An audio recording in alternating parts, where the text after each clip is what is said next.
लु मकै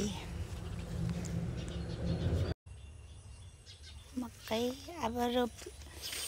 पोलेर खाने हो। यहाँ पोल्ने लु के तरिका जान्नुपर्छ। यस्तो तरिकाले क्या अझै ल्याउने भने बुवा पनि खानु। जसले हाम्रो करुणा सिस्टर चाहिँ जानुहुन्छ क्या उहाँ टक्क गएर चाहिँ मकै टिप्नुहुन्छ अर्ग्यानिक मकै। लु अब हेर्नु है भित्र पसे अब त्यो ठुल्ठुलो चोरिरहेको छ है त्यहाँ ठुल्ठुलो चोरिरहेको छ त्यहाँ आँखा त ठुल्ठुलोमै जान्छ। यो माइतीको भनेर चाहिँ यसरी लापरवाही गर्ने को बारीमा पस्ने यस्तो हुन्छ। आमामा यो बारीमा पसेर सक्यो चोरो लु चोरेर हेर मकै चोरेर लगेर आमामा यो के गरेको हो हेर आगो बालेर मकै हेर ल आमामा लु किन भाचेको त्यो त्यस्तै गरेको मैले यो भाँच्नु पर्छ अनि राम्ररी रपिन्छ अनि मजाले पाक्छ। त्यस्तो पो पाक्यो भाइ अब पाक्नु आँटो छिटो भोक लाग्यो मलाई। अब एकछिन पर्खिनु पर्छ कि यो पाकिहाल्छ क्या यो पाकिहाल्छ त। यहाँ आँपको बोट मुनि मेरो भाइले आँपहरू कता कता छ हौ।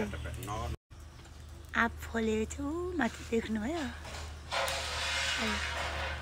लु आँप यता गाईहरू यहाँ गौरीमाहरू यता बाख्रा दुईटा गौरीहरू गौरी गौरी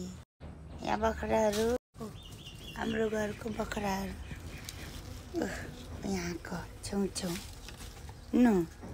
हाल्यो 3 जना यहाँ यता 2 जना। ओहो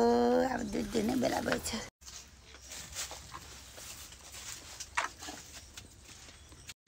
पक्केन भनेको पाक्दैछ अब हुन्छ यहाँ नाति नै यो काँचै ए बुहारी यहाँ जेलभित्र छ बुहारी मलाई थाल्देऊ। ए बुहारी किन हेपेको हो तिमीले मलाई यसरी ल ए मेरो बुढाबा तिमी के गरेछौ यहाँ ल के गरेको बदमास चकचक गर्दै रहेछ ल हेर चकचक चोया छाने गरेर न हाम्रो बाले ऊ चोया छानेको याद आएछ बुढाबाले चोया छान्दै रहेछ। पानी पुर्नु लागेको छ है अब चाहिँ यो के हो बुढाबा यो मकै अरे चकचक गरेको तिमीलाई यहाँ चकचक गरेर के छैन। हाम्रो गाउँको पुरानो भान्साघर हौ भोक त लाग्यो त हौ लु थाल सबै चोक हुन्छ। अब यो चाहिँ ट्याक्क नास्ता हैन अब चाहिँ भोक लाग्यो भन्दिनँ यो खाएपछि ल एकदम नटी दिदी हो दाउराको थाक हेर्नु हाम्रो भाइ बिचरा चेलीको लागि यस्तो गर्नुपर्छ र पनि आऊ दिदी आऊ भन्छ के गर्नु रहर लाग्ने दुःख गर्नुलाई चेलीबेटी माइत आएर दुःख दिने मात्रै जात नम्बरको भयो क्या ए यो चाहिँ ठिक भन्नुभयो भन्छ भनेको त यो 1 नम्बरको ठिक भयो त्यस्तो पो भन्छ हौ राखेको मजाले हुन्छ। खै यो गुलियो छ कि छैन चढाउमै पहिला कालम यता चौसो लु चढाउनु अरे कता भनेको एकछिन नचढाउनु त एकैछिन हुन्छ क्या यो अब पाकेको छ कि पाएको छैन पाकेको छ मिठो मलाई कुर्सी दाउ भोदै बुढाबा मकै खाना आऊ मेरो भोदै अब यहाँ बसेर मकै खाने हो। बुवा हजुर यता आउनुहोस् भेना हजुर यता आउनुहोस् मकै खाना छिटो हालिदेऊ दामी भयो थ्याङ्क यू आइडिया कसले ल्यायो अब कोहीलाई पनि हुने मकै बनाएर खान पाइने यस खाने कलिलो म खाने तातो मकै यम्मी यम्मी याम्मी छ याम्मी भयो पाकेको छ तागत छ मैले चोरेर ल्याएको त एउटा त थोते परेछ बाले कराउँदै छ देउ देउ म त्यतिकै पाक्यो बरु काँचो खानुपर्छ गर काँचो त बोटबाट ल्या त दुध जस्तै हुन्छ दुधै आउँछ मलाई कहिले खान नपाएको जस्तो यस्तो ल्याइस् भनेर चाहिँ बुढा भाइ यहाँ कराउँदैछ हजुर मलाई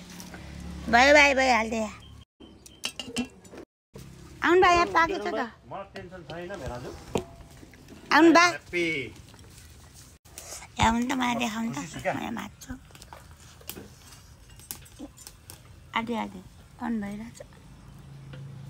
आउनु भइरहेछ दामी भयो बुढा दामी बुढा भाइ लिनुहोस् आउनुहोस् खानु यहाँ छ पाको लु लु लु पाको यहाँ ल बाबा यता आएछ त दादी मकै खाने कि गफै मात्रै गर्ने हो मकै मकै यस मकै मकै मकै मकै बाबा आउनुहोस् म भए पनि त्यो के पार्छ बाबा आउनु न भनेको सुन्नु भएन पाको त हेर्न म आउँछु मकै कहाँ छ मकै त छैन ए पछाडि रहेछ नि कस्तो छ बाबा पर छ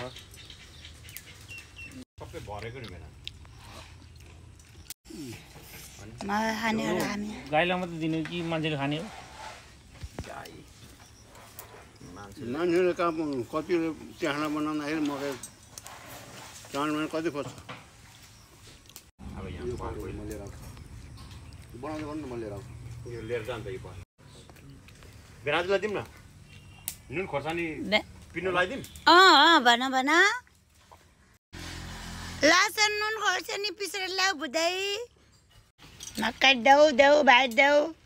सब मैले खाने हुँ वाउ थ्याङ्क यू एउटा बुहारीलाई पनि दिने हो दिइसकिसक्यो बुहारी बुहारीलाई दिने हो हामी खाने हो मिठो मिठो त्यो दामी मकै खानामै त आइपुगेको अवस्था मकै मिठो भयो दादा